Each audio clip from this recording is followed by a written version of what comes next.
अच्छा जी, तो कल की क्लास में हमने एक बड़ा इंटरेस्टिंग पार्ट ऑफ IFRS 9 शुरू किया था। इसका नाम था कौन सी सिक्योरिटीज़? Date securities. मैंने कहा था डेट सिक्योरिटीज़ में इन्वेस्ट करने का मतलब है कि आप टेक्निकली सामने वाली कंपनी को लोन दे रहे हैं और फ्री में दे रहे हैं या इंटरेस्ट मिलेगा। अच्छा चलो बात से बात निकालते हैं। जो सामने वाली कंपनी आपको इंटरेस्ट प्रोवाइड करेगी उसको अंग्रेजी में क्या कहते हैं? कूपन रेट, या ऑल्टरनेटिवली आप कह लें कि return provided by the issuer. तो फिर हमने एक और बात छेड़ी वहां पे, क्या ऐसा हो सकता है कि वो जो मुझे दे रहा हो मेरी कमाई उससे कम हो सकता है? क्योंकि देखो जो वो दे रहा था मेरी कल वाली एग्जांपल में वो था 15%, वो था 15%। आपकी एक्चुअल कमाई क्या 15% थी या उससे कम थी? अच्छा, रीजन क्या था? Transaction cost. यानी आप ये कह रहे थे उस वक्त पे कि सर हमने ये जो पैसे उसको दिए हैं उस पे जो मैं कमा रहा हूं उसको कमाने के लिए मैंने एडिशनल भी पैसे लगाए थे जो मुझे वापस नहीं मिलेंगे, और वो थे क्या? Transaction cost. तो अगर मैं सबको नेट देखूं तो मेरी नेट कमाई वो नहीं है जो वो मुझे दे रहा है, मेरी नेट कमाई उससे कम है। तो फिर IFRS 9 ये कहता है कि आपने IFRS 9 के अंदर जितने भी कॉन्ट्रैक्ट्स आते हैं उसकी अकाउंटिंग अपनी एक्चुअल कमाई के हिसाब से करनी है। तो मैंने कहा जरा ये बता दो कि एक्चुअल कमाई का मतलब मेरी जबान में क्या IRR होता है? Internal rate of return. तो वो कहता है आप अकाउंटिंग जो करेंगे ना वो IRR से करेंगे। सामने वाला क्या प्रोवाइड करेगा? कूपन। आपकी अकाउंटिंग किस पे होगी? IRR पे। मैंने बोला बच्चे मैं IRR पे क्यों करूंगा यार, मुझे ये तो बताओ। उसने बोला भाई उसमें आपकी कमाई भी है और एक्सपेंस दोनों है, आपकी कमाई भी है और एक्सपेंस दोनों है। तो आप एक्चुअल इनकम बुक करें ना कि जो वो दे रहा है। बात समझ आती है? कैसे होगा, क्या होगा, कल हमने सीखा नहीं था, आज सीखेंगे। चलें आ जाएं, देखते हैं इस सवाल से। बेसिक कैलकुलेटर आपके पास होना चाहिए, बड़ी जबरदस्त कैलकुलेशन होनी चाहिए और एक एक चीज को हम मैच करेंगे यहां से। सही है जी?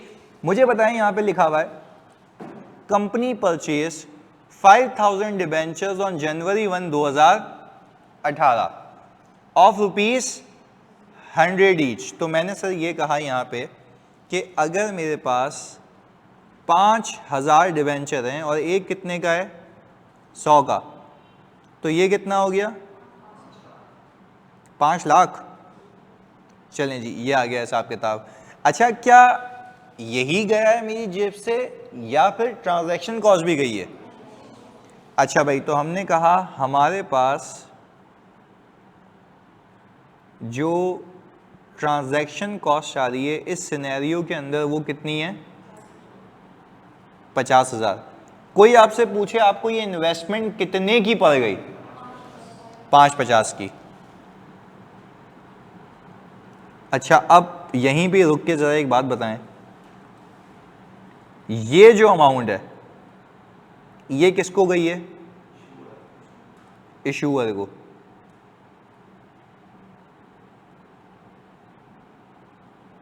ये आ गई। ये अमाउंट किसको गई है? बैंक को, यानी ब्रोकर को।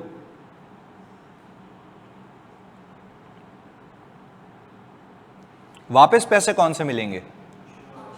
5 लाख रुपए। 50,000 रुपए नहीं मिलेंगे। पर आज आपसे कोई पूछे आपने इन्वेस्टमेंट को जो कैपिटलाइज किया है वो कितने पे किया? बोलेंगे इन्वेस्टमेंट डेबिट कैश क्रेडिट। कितने से?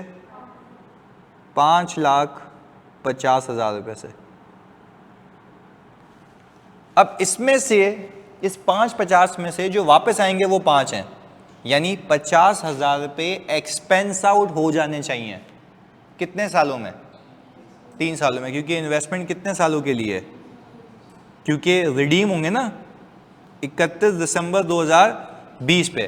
तो क्या मैं ये कह सकता हूं मैंने ये जो एंट्री बनाई है वो बनाई है जनवरी 1, 2018 पे। यहां तक हम साथ हैं? ये पहले दिन के जो पैसे चले गए। अच्छा, वो रिटर्न मुझे कितना दे रहा है? वो ये क्या कह रहा है कि यार आप एंट्रीज बनाएं, अगर आपका असल रिटर्न कितना है तो आपका असल रिटर्न कम क्यों है? ट्रांजैक्शन कॉस्ट की वजह से। चलो एक बार असेसमेंट भी कर लेते हैं कि हम अकाउंटिंग शुरू करने से पहले। सही है जी? ताकि हम साथ रहें। असेसमेंट।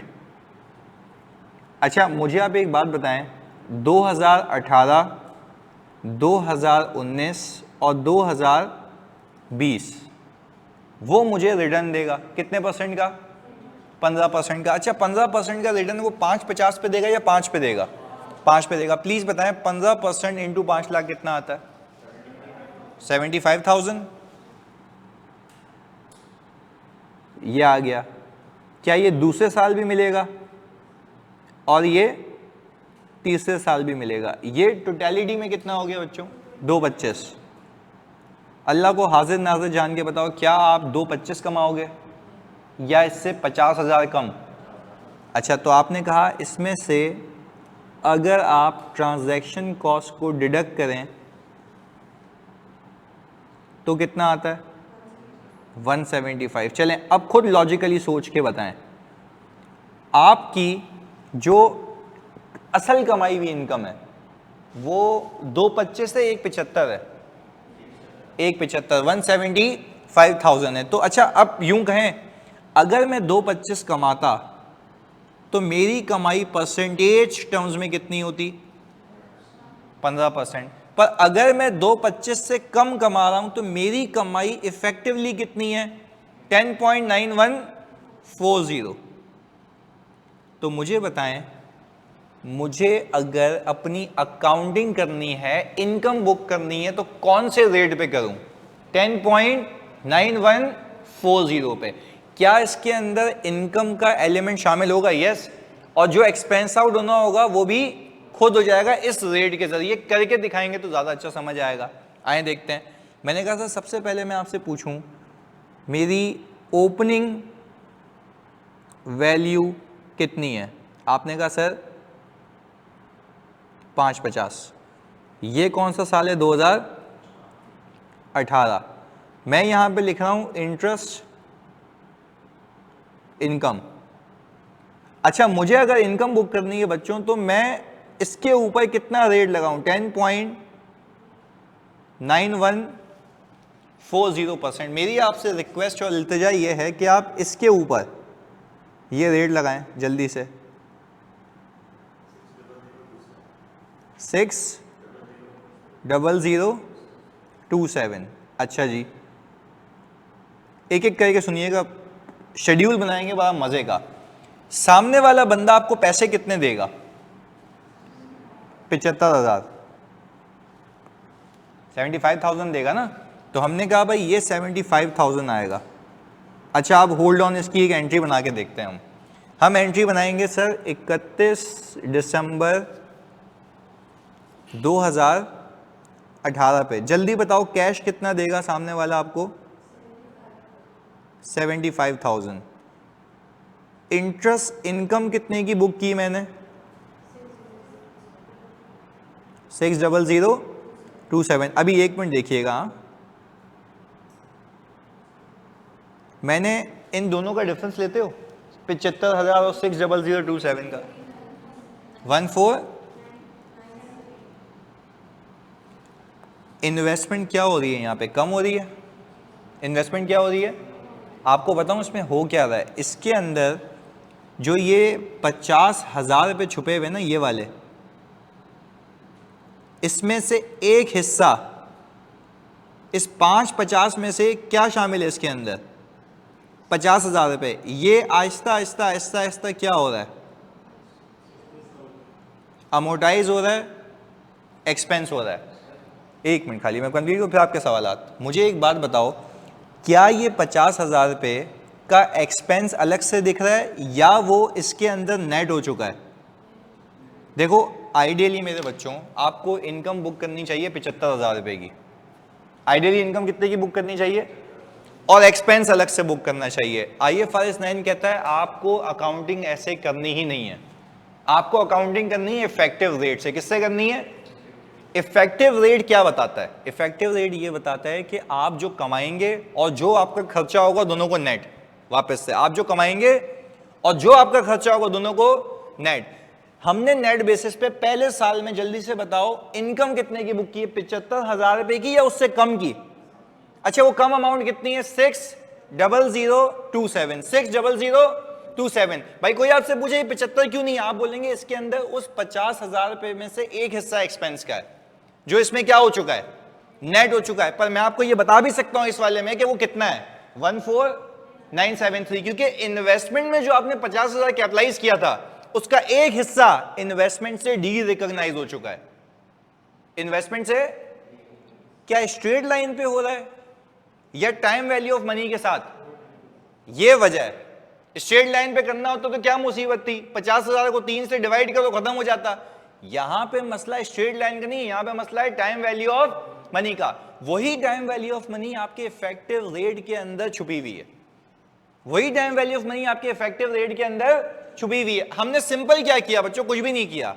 हमने बोला जल्दी से बताना आपके पैसे कितने फंसे हुए हैं, 550, इसके में से वापस कितने आएंगे, 50,000 वापस। मैंने भाई एक फाइनेंशियल मॉडलिंग की, मैंने बोला मुझे बताओ आज इतने पैसे लगाऊं, इतने इतने इतने इतने पैसे वापस मिले तो मेरा असल रिटर्न कितना है, तो उसने बोला 10.9140। मैंने कहा अच्छा 10.9140 से मैं इनकम बुक करूं, उसने बोला यस। मैंने कहा उसका वजह क्या ये तो बताओ। उसने बोला भाई इसमें 75,000 की इनकम होगी और एक पार्ट एक्सपेंस का होगा। तो मैंने कहा क्या एक्सपेंस अलग से दिखेगा, उसने बोला नहीं, इनकम में नेट हो जाएगा, क्योंकि कॉन्ट्रैक्ट एक ही है।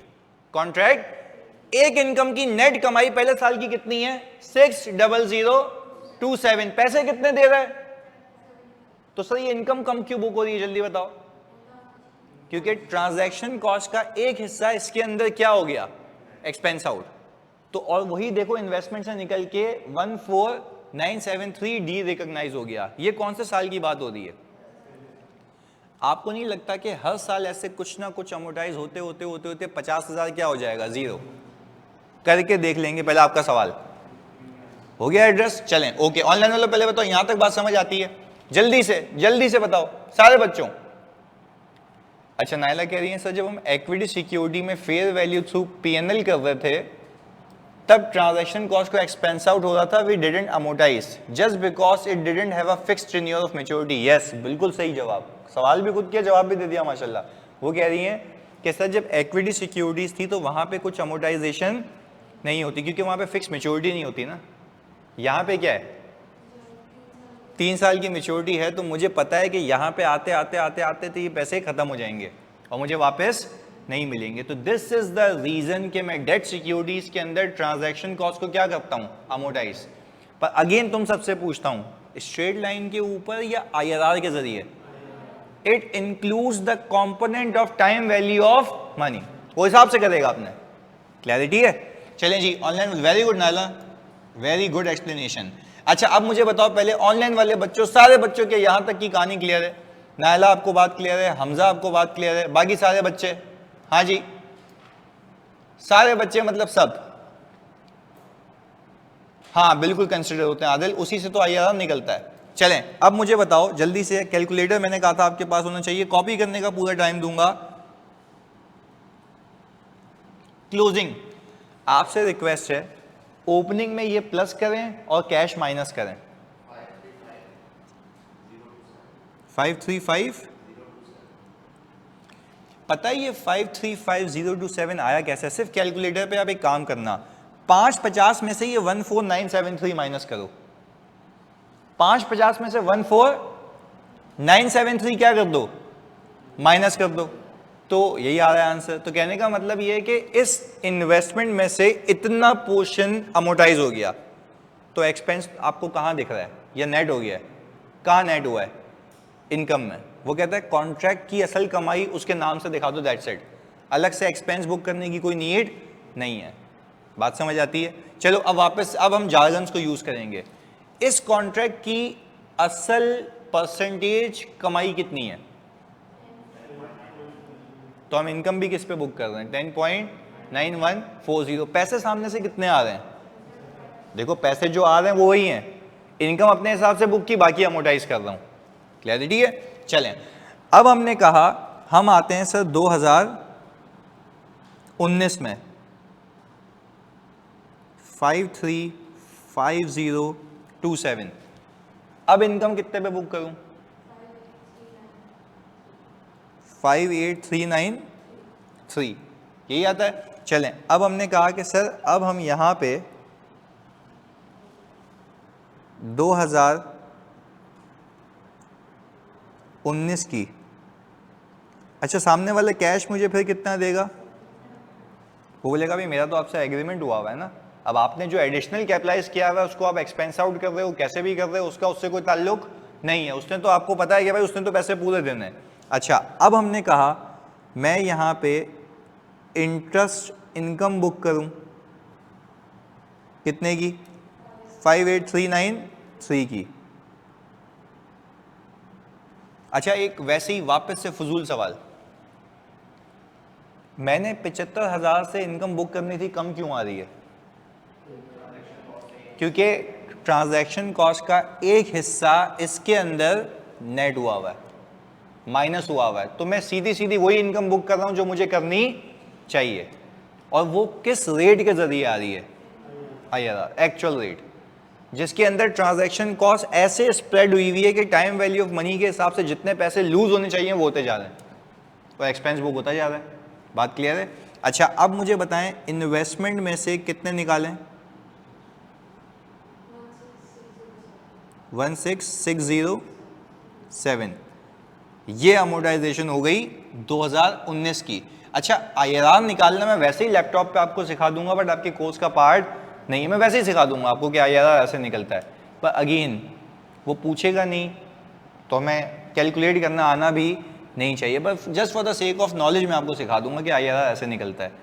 आप पूरा एक फाइनेंशियल मॉडल बनाते हैं, बोलते हैं ये पैसे आज लगे हुए हैं, इतने इतने इतने इतने वापस मिलेंगे, तो आज की इन्फ्लेशन के हिसाब से बताओ मैंने असल में कितना कमाया, तो बोलता है ये रेट है, इसके ऊपर इनकम बुक करते रहो।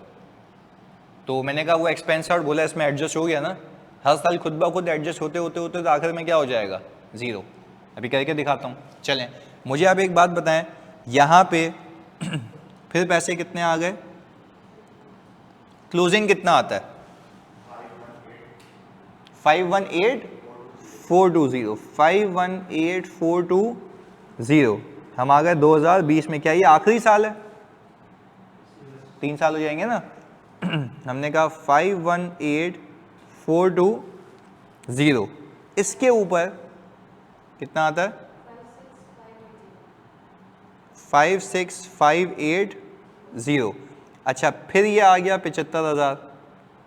तो अगर हम 2020 की एंट्री बनाना सीखें तो हमारे पास कैश कितना आया भाई? 75,000। Interest income 56,580। अच्छा, वापस से अगेन एक फजूल सवाल, फिर 75,000 की इनकम की जगह मैंने कम क्यों बुक किया है? ट्रांजैक्शन कॉस्ट का पूरा हिस्सा या एक हिस्सा? एक हिस्सा अमोर्टाइज हो रहा है, इस साल जितना होना चाहिए। कितना आ रहा है वो?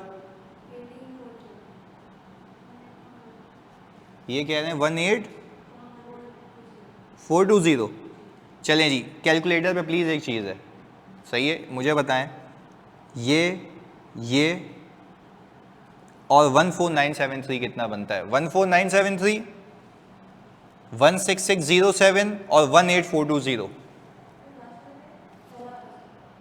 हाँ, 18420, 50,000 बनता है। रीचेक कर लें एक बार, 50,000 बनता है। यही वो अमाउंट है जो हर साल आपकी इन्वेस्टमेंट से निकल के क्या हो गई? Expense out. तो एक्सपेंस दिख तो नहीं रहा मुझे, नेट हुआ हुआ है। कॉन्ट्रैक्ट की इनकम बुक करो, कहानी खत्म।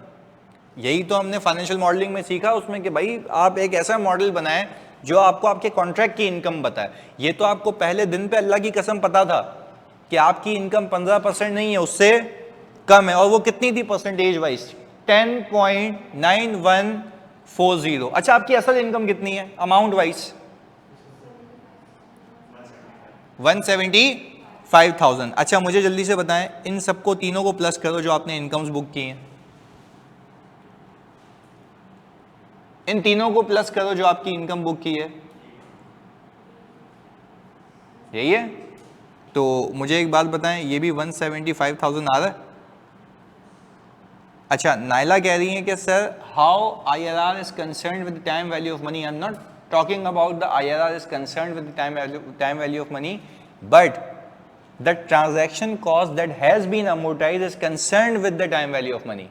यानी अगर मुझे इनकम बुक करनी होती तो मैं 75 हज़ार रुपये बुक करता, हाँ या नहीं? और मैं सिंपल एक काम ये करता है कि मैं उस 50,000 रुपये को अमोर्टाइज कर देता स्ट्रेट लाइन के ऊपर, तब भी पूरे सालों में इनकम तो वही बुक हो जाती। पर कहने का मतलब ये है कि आपके पैसे की value by the passage of time क्या होती है? चेंज होती है। तो उसी चीज को आईआरआर ने अपने अंदर क्या कर लिया? इनकॉर्पोरेट कर लिया। और उसने कहा भाई ये कॉन्ट्रेक्चुअल रेट है आपका जिस पे आपने इनकम बुक करनी है। उसके अंदर दो चीजें हो रही होंगी, एक इनकम बुक हो रही होगी और दूसरा ट्रांजैक्शन कॉस्ट एक्सपेंस आउट हो रही होगी। देखो यही वाली चीज मुझे पहले दिन पे पता थी कि मेरी असल कमाई कितनी है, 175,000। तो मुझे रेट भी तो असल चाहिए ना जिस पे मैं इनकम बुक करूं। तो हमें जो रेट मिला गया वो कौन सा मिला गया? 10.9140। This is the return provided by the issuer और माय एक्चुअल रिटर्न। तो मैंने इनकम भी किस पे बुक की है? एक्चुअल रिटर्न पे। एक्चुअल रिटर्न दो चीजें कर रहा है, एक 75 की इनकम बुक कर रहा है, उसमें एक एक्सपेंस नेट कर रहा है। 75 की इनकम बुक कर रहा है, एक्सपेंस नेट कर रहा है। और वो करते करते करते करते उसने 3 साल में पूरी क्यूमुलेटिवली कितनी इनकम बुक की है? 175,000 की।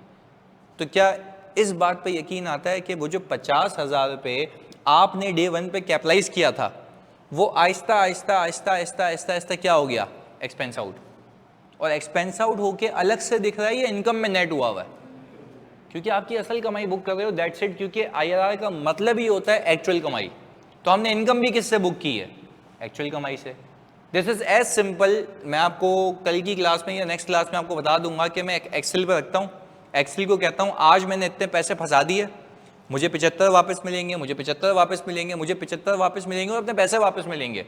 तो बताओ मैंने इस पूरे 3 सालों के टाइम फ्रेम में इन्फ्लेशन को इनकॉर्पोरेट करके मेरी असल कमाई कितनी है? तो आपको एक रेट दे देता है एनयूटी के जरिए। एनयूटी है ना कि एक टाइम पे, 2 टाइम पे, 3 टाइम पे, और फिर उसकी प्रेजेंट वैल्यू का रेट निकाल देता है वो। अच्छा, आपको प्रेजेंट वैल्यू भी पता है, आपको फ्यूचर कैश फ्लो भी पता है। अगर मैं एनयूटी का फॉर्मूला लगाऊं तो एनयूटी से मुझे क्या मिल जाएगा? रेट। पर अगेन कि मैथ्स का तो पेपर नहीं है कि मैं आपको बोलूँ आओ बैठ के निकालते हैं। वो आपको सिंपल बोलेगा ये ले रेट। मुझे पता है तुमने क्यूएम का पेपर पास किया हुआ है, वो क्यूएम के पेपर का जो रेट है वो ऐसा रेट है कि आपको इक्वली इनकम बुक करा देगा जो हर साल में होनी चाहिए। बात समझ आती है? अच्छा भाई, इंटरनल रेट ऑफ रिटर्न वाला फॉर्मूला एक्सेल पर बिल्कुल ऐसा ही है, बिल्कुल ऐसा ही। पर again again again why we are discussing about कि we need to place the formula जब आपको एक चीज गिवन होगी। मैंने सिर्फ आपको नॉलेज के लिए से, उसने बिल्कुल सही बोला सर ये एन्यूटी है ना, मैंने कहा डेफिनेटली एन्यूटी है। क्योंकि आप क्या कह रहे हैं कि भाई आज पैसे इतने लगे, इतने मिलेंगे, इतने मिलेंगे, इतने वापस आ जाएंगे। तो जो वापस आएंगे पैसे उसमें 50,000 क्या होंगे? कम होंगे। तो मैं मैथ्स को बोल रहा हूं कि भाई फॉर्मूले को मुझे बता दो रेट कितना है, असल में कितना कमाया, तो उसने वो रेट दे दिया। अब जब रेट मुझे मिल गया तो मैं क्या करूंगा? हर साल एक एक करके क्या बुक करता रहूंगा? इनकम बुक करूंगा, आखिर में वो क्या हो जाएगा? जीरो। बात समझ आती है? ऑनलाइन तो जल्दी बता दो, बात क्लियर है? हमजा जल्दी से। सारे बच्चे, आदिल, एहतसाम, अली, सारे बच्चे, अमजद, ओके जी, नाला भी कह रही है, डन हो गया, निदा भी कह रही है, सही हो गया, हसीब, बेहतरीन हो गया। चलें इसको जल्दी से कॉपी करें ताकि फिर हम अगले स्टेज पे चलें।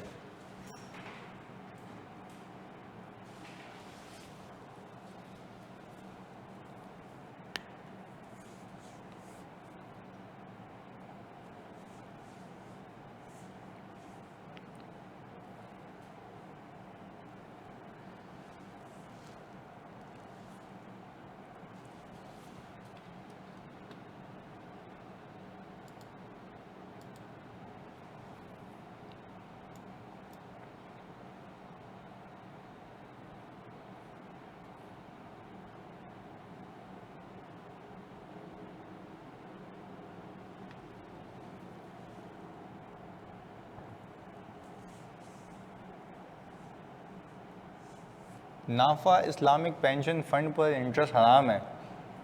यार इन बातों में क्यों जाते हो भाई? तुम्हारी पेंशन आती है वहां से? आदिल ये बताओ पहले।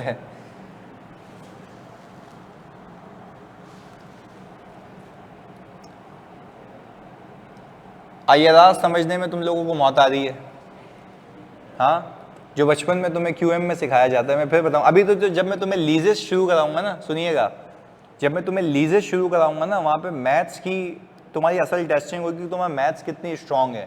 वहाँ पे जाके मैं वापस से तुम्हें क्वांटिटेटिव जो टेक्निक्स के तुमने पीआरसी में मैथ्स सीखी हुई है वो वापस रिवाइज करानी पड़ेगी।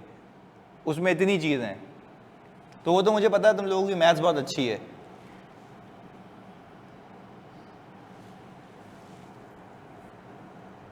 वो कह रहे हैं वो सैलरी का पोर्शन डाल देते हैं। देखो जो पेंशन फंड्स होते हैं या ऐसे कोई भी फंड्स होते हैं ना जानी, उसके अंदर जो, हाँ तारीफ कर रहा हूँ, बिल्कुल ऐसा है। देखो जो ऐसे फंड्स होते हैं ना जो यूजुअली एंटिटीज अपने लोगों के लिए रखती है, पेंशन फंड हो गए गवर्नमेंट्स के ही होते हैं टेक्निकली ये, कि अगर ये गवर्नमेंट एम्प्लॉई है, वो अगर रिटायर होता है तो उसकी फैमिली को या उसको बंदे को पेंशन मिल रही होती है, तो वो फंड में जो उसके पैसे जमा हुए हुए होते हैं ना उस पर सूद आता है जब तक उसको मिल नहीं जाते। तो वो जैसी बात है, सूद तो वैसे ही हराम है, ऐसा ही है ना। अब फिर वो उसको आप वो मुखट पहना दो कि मैंने इस्लामिक जगहों पे इन्वेस्ट किए हुए वो सारी चीज़ें, तो आप अगर ऑडिट करवा सकते हो करवा लो, पर again this should not be the concern of our class. अगर कोई इन्वेस्टमेंट करना चाहता हो 30 लाख अबव की, तो what is the best option, gold और property? Property, not gold, property is the best option. नहीं, पर you need to find the right avenue. 30 lakh रुपए अगर किसी के पास है तो property is the best thing.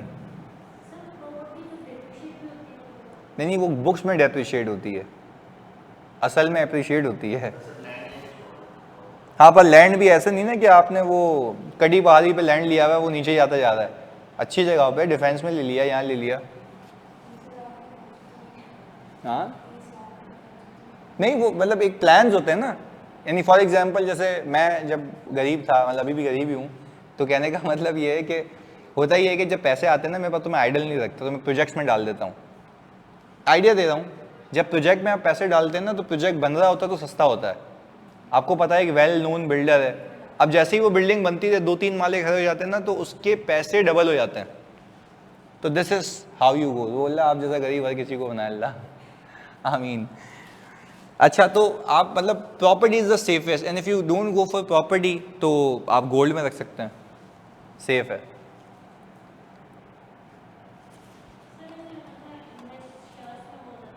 Shares में मैंने अभी ऑडिट में कहानी सुनाई थी सॉले की, शेयर्स में इन्वेस्टमेंट की, तो आप वो सुनिएगा तो आपको पता लगेगा कि शेयर्स में रखने चाहिए या उसके लिए आपको नॉलेज होनी चाहिए मार्केट की।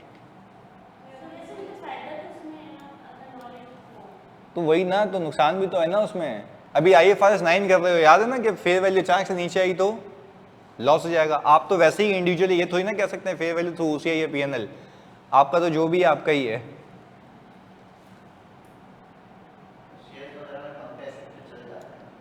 हाँ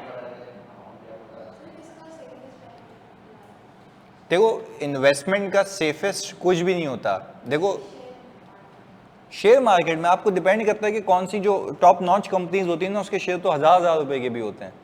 तो आप 2 शेयर रख के क्या करोगे, यानी 1000 के 2 शेयर ले लिए 2000 के, उसकी वैल्यू हो गई 1005 रुपये, तो 10 रुपये का गेन हो गया आपको। तो कहने का मतलब ये है क्वांटिटी ज़्यादा होनी चाहिए, अलग अलग होती है। पार वैल्यू 100 भी होती है, 500 भी होती है। हाँ, ऑर्डिनरी शेयर्स की बात बता रहा हूँ, ज़्यादा भी होती है, 1 रुपये भी होती है। गवर्नमेंट अपनी सिक्योरिटीज कौन से लोगों को सेल करती है, आप भी खरीद सकते हैं। आपने नाम सुना हो नहीं सुना हो, Pakistan investment bond PIB। State bank of Pakistan क्या करती है, जो कमर्शियल बैंक्स होते हैं ना उसको कहती है कि भाई आप लोगों से पैसे लेके, तुम लोग मुझे बताओगे, चलो तुम्हारे टॉपिक से रिलेटेड है, जल्दी से सुनो। स्टेट बैंक ऑफ पाकिस्तान कह रहा है कि गवर्नमेंट को पैसे चाहिए, तो गवर्नमेंट पैसे कैसे लेगी, इक्विटी सिक्योरिटीज इशू करके। मालिक तो नहीं बनाएगी ना गवर्नमेंट का, क्या करेगी, डेट सिक्योरिटी। अच्छा, उसको हम कहते हैं Pakistan investment bonds, PIBs issue किए जाते हैं। कमर्शियल बैंक को कहा जाता है अवाम को बोलो हमें पैसा दे, अवाम को बोलो पैसा दे। मैं बीइंग अ इंडिविजुअल क्या पाकिस्तान इन्वेस्टमेंट बॉन्ड खरीद सकता हूँ? यस। मैं गया, मैंने बोला भाई पाकिस्तान इन्वेस्टमेंट बॉन्ड दे दो, उसने बोला कितने बॉन्ड चाहिए, मैंने कहा 50,000 बॉन्ड चाहिए। मैंने कहा एक बॉन्ड कितने का, उसने कहा 100 रुपये का। एक बॉन्ड कितने का है, तो 50,000 इंटू 100 को मैं पैसे दे दूंगा, गवर्नमेंट मुझे इस पर क्या देगी, सूद देगी, इंटरेस्ट देगी। जो इंटरेस्ट दे रही है उसको अंग्रेजी में क्या कहेंगे, कूपन। यही तो सिखाया है। और अगर आपने कोई ट्रांजैक्शन कॉस्ट पे की है बैंक को, वो क्या है, ट्रांजैक्शन कॉस्ट। तो आपका जो return provided by the issuer है और आपका जो एक्चुअल रिटर्न है, फिर क्या हो गया, डिफरेंट हो गया। तो आप जो अपनी अकाउंटिंग करेंगे वो किस रेट पे करेंगे, IRR पे, एक्चुअल रिटर्न पे, जिसके अंदर ट्रांजैक्शन कॉस्ट क्या हुई हुई होगी, नेट हुई हुई होगी। This is the concept. असल में भी यही चलता है। सही है अमजद खान, क्लियर है, असल में भी यही चलता है।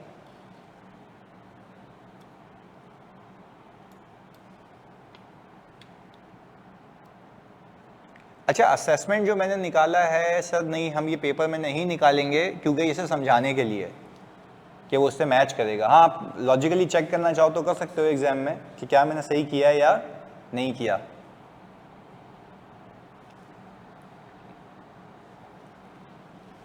तो Naila I think for this audit का टेस्ट नहीं दिया। हाँ, आप आज दे सकती हैं, आज दे सकती हैं। अभी भी चेकिंग चल रही है ऑडिट के ग्रुप पे। तो कल नहीं दिया था, वो पुराना वाला।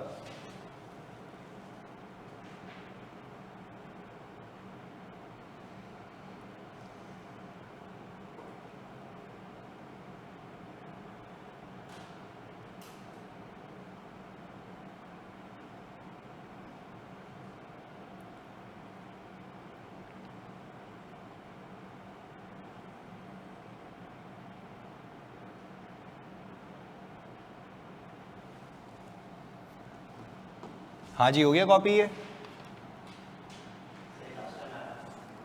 नहीं ना, यही तो गेम है। अच्छा, आखिर में कितने बचे पैसे ये तो बताओ, ये तो लिखे ही नहीं है। 5 लाख रुपए आपको मिलने भी कितने हैं आखिर में? आप पता है क्या एंट्री करेंगे, cash debit, investment credit. Investment खत्म हो जाएगी, पैसे वापस आ जाएंगे।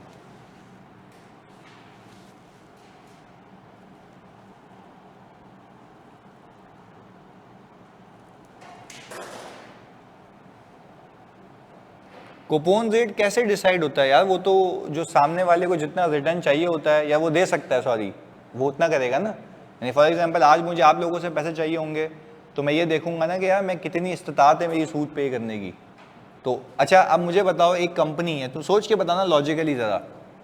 एक बैंक है, फाइनेंशियल इंस्टीट्यूशन है, बैंक है, वो कह रहा है कि मैं भी डेट सिक्योरिटी इशू कर रहा हूँ, गवर्नमेंट कह रही है, तो वो तो ज़्यादा सिक्योर है ना, वो तो डिफॉल्ट नहीं करेगी।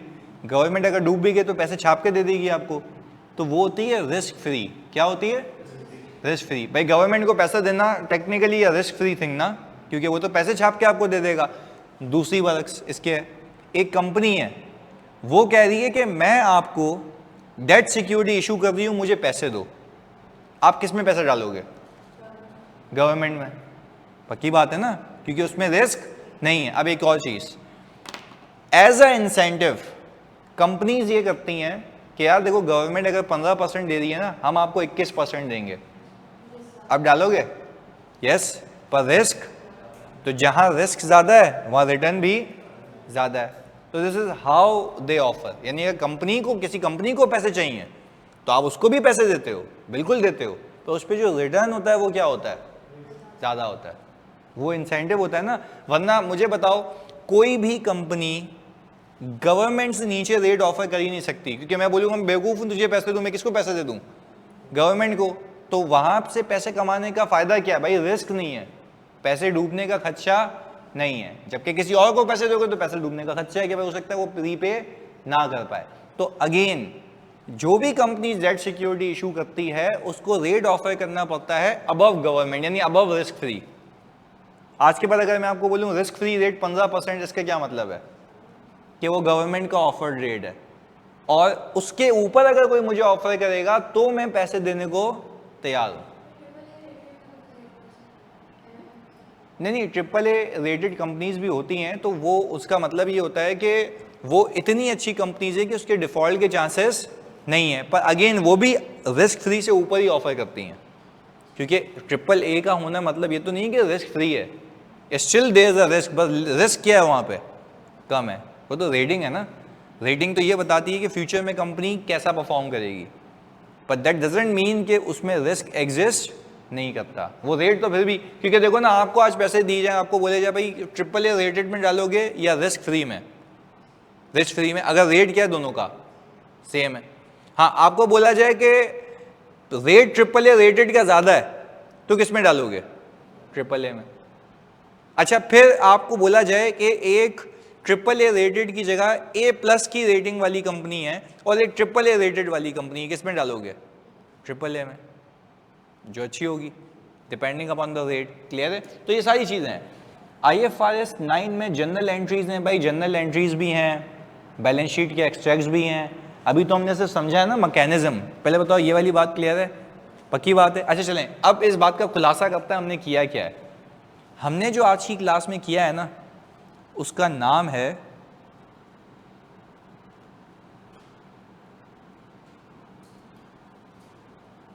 क्या लिखा है मैंने, अमोर्टाइज कॉस्ट।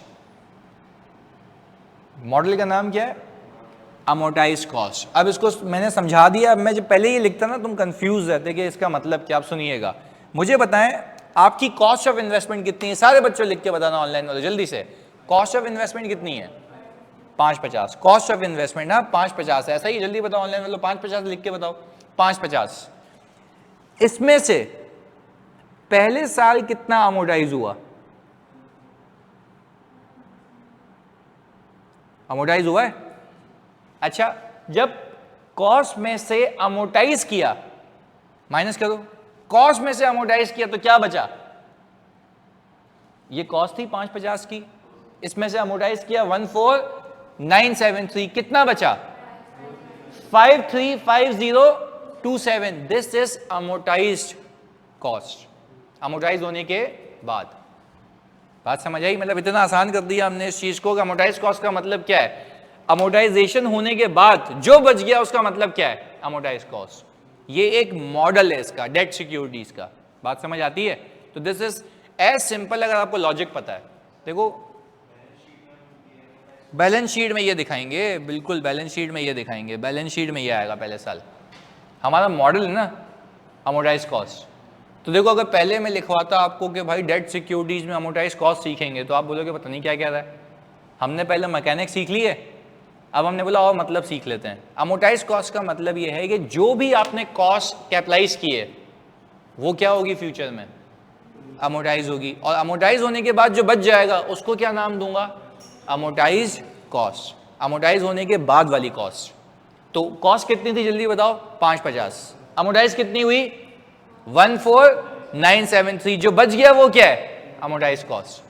क्या अगले साल फिर कुछ अमोर्टाइज होगा, फिर जो बच जाएगा वो अमोर्टाइज कॉस्ट। अगले साल फिर कुछ अमोर्टाइज होगा, यस, फिर जो बच जाएगा वो अमोर्टाइज कॉस्ट। तो हमारी बैलेंस शीट के अंदर जो पहले साल के आखिर में अमाउंट आएगी वो कौन सी है भाई, 535027। ये बैलेंस शीट में है। अगर मैं बैलेंस शीट के एक्सट्रैक्ट्स मांगू आज के बाद आपसे, बात क्लियर है? ये कौन सी सिक्योरिटी है, किस पे कैरी हो रही है, अमोर्टाइज कॉस्ट पे। बात समझ आती है? ऑनलाइन मतलब जल्दी बताओ, यहां तक क्लैरिटी है? अमोर्टाइज कॉस्ट का मतलब समझ आता है जानी जल्दी से? बहुत सिंपल कर दिया हमने, इससे ज्यादा आसान नहीं हो सकता ये। जल्दी बताओ, क्लैरिटी है? चलो एक टेक्निकल सवाल, अमोर्टाइजेशन किसके तहत हो रही है, IRR के तहत। अमोर्टाइजेशन किसके तहत हो रही है, क्योंकि IRR एक ऐसा फीचर है पूरे कॉन्ट्रैक्ट का जो एक्चुअल रिटर्न बता रहा है। तो जितना आप बुक कर रहे हो, जितना बुक होने से रह गया, वही तो अमोर्टाइजेशन है, जो आपकी एडिशनल कॉस्ट को क्या कर रही है, अमोर्टाइज। और जो अमोर्टाइज होने के बाद बच जाएगा उसी का नाम क्या कह रहे हैं, अमोर्टाइज कॉस्ट। क्लैरिटी है? चलें जी, अब very good, debt securities at amortise cost, ये भी कॉपी कर लें, एंट्रीज जो दो थी 2019 और 20 की।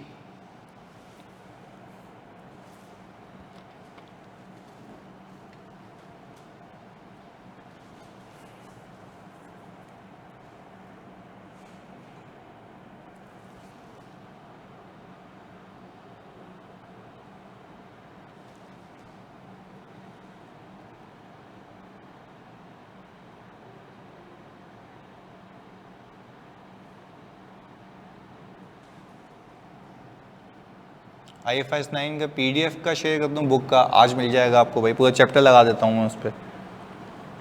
चले आगे, चलें जी। ये रहा एक सवाल आपकी प्रैक्टिस के लिए, जल्दी से। Company purchase 20,000 debentures on January 1, 2018 of ₹100 each, carrying a return of 15% for 3 years, जो कि वापस मिल जाएगा 3 सालों बाद। Transaction cost paid by the company is 5%।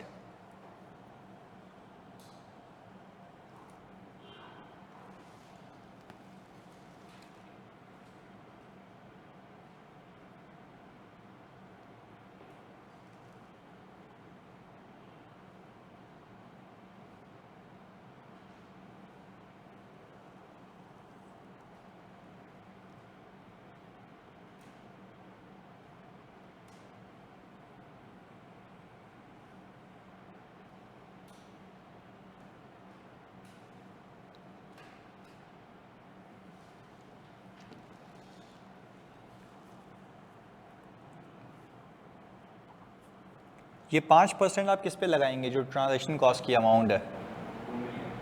2 million पे, क्योंकि जितने पैसे बैंक अरेंज करा के देता है उसी पे अपना कमीशन लेगा ना, कि भाई ये अमाउंट है, इस पे मेरा कमीशन बनता है।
इनिशियल कैपिटलाइजेशन कितने पे किया आपने?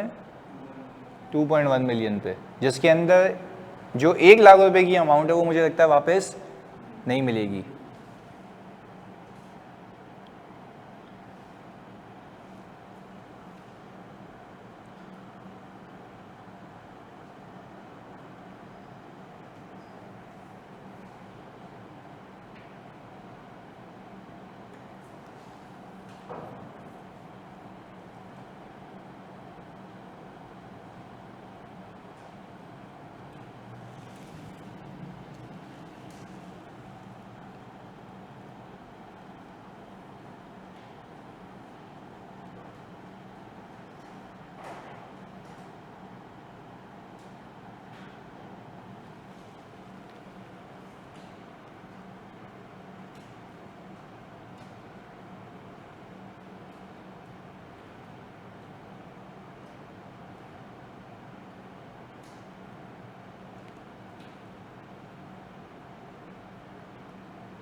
हाँ जी, पहले साल का इंटरेस्ट कितना आया, निकाला कुछ? पहले साल का आप कह रहे हैं आ रहा है 270616, यही है 270617 या 616, वेरी गुड, सही है। और कूपन कितना दे रहा है सामने वाला? 15%। इन टर्म्स ऑफ अमाउंट कितना है? 3 लाख रुपए। तो वो 3 लाख रुपए जो आपको रिटर्न दे रहा है वो फेस वैल्यू पे दे रहा है या कॉस्ट पे दे रहा है? फेस वैल्यू पे, क्योंकि ऐसी बात है उसकी जेब में जितने पैसे जाएंगे वो बोलेगा भाई मैं तो उसके लिए जिम्मेदार हूं।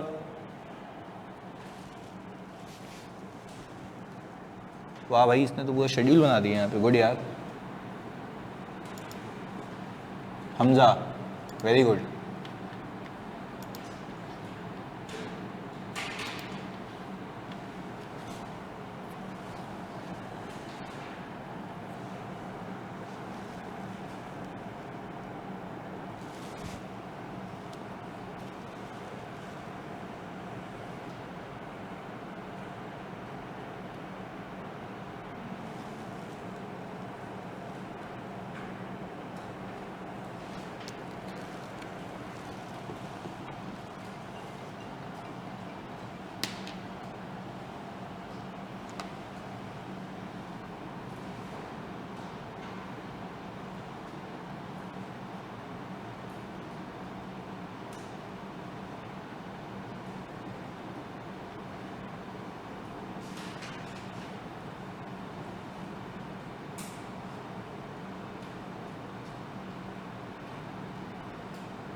हाँ बिल्कुल करता है वो, देख के लिक्विडिटी लिमिट्स, आपकी एवरेज बैलेंस कितना रहता है।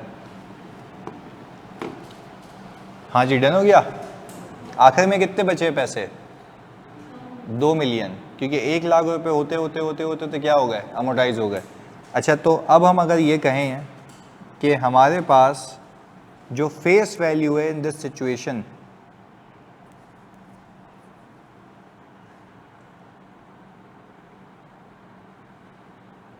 जो फेस वैल्यू है इन दिस सिचुएशन वो आप कह रहे हैं 100 इंटू 20,000, तो ये हो गया हमारा 2 मिलियन।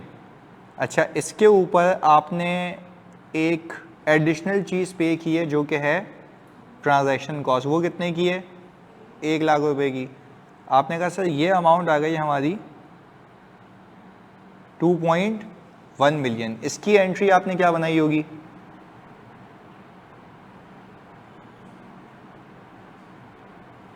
इन्वेस्टमेंट डेबिट और कैश क्रेडिट, ये आ गया आपके पास 2.1 मिलियन। एग्रीड है? चलें जी, अब देखो यहाँ पे मैंने तुम लोगों के लिए खाली एक रिप्रेजेंटेशन की है कल रात को बैठ के। मैं देखो एक्सेल को कहता हूँ कि मैंने ईयर 0 पे इतने पैसे लगाए सर समझाने के लिए, अगेन तुम्हारे एग्जाम का पार्ट नहीं है। पहले साल इतने मिलेंगे, दूसरे साल इतने मिलेंगे, तीसरे साल 2.3 मिलियन क्या है? 2 वेरी गुड, 2 मिलियन प्रिंसिपल और 3 लाख रुपए इंटरेस्ट। तो मैंने उसको यहाँ पे ना IRR का फॉर्मूला लगाया, एक्सेल पे करके देखना।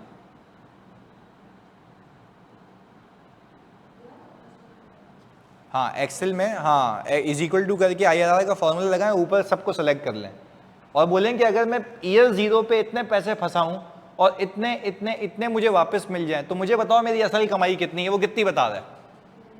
12.8865। क्या ये 15% से कम है?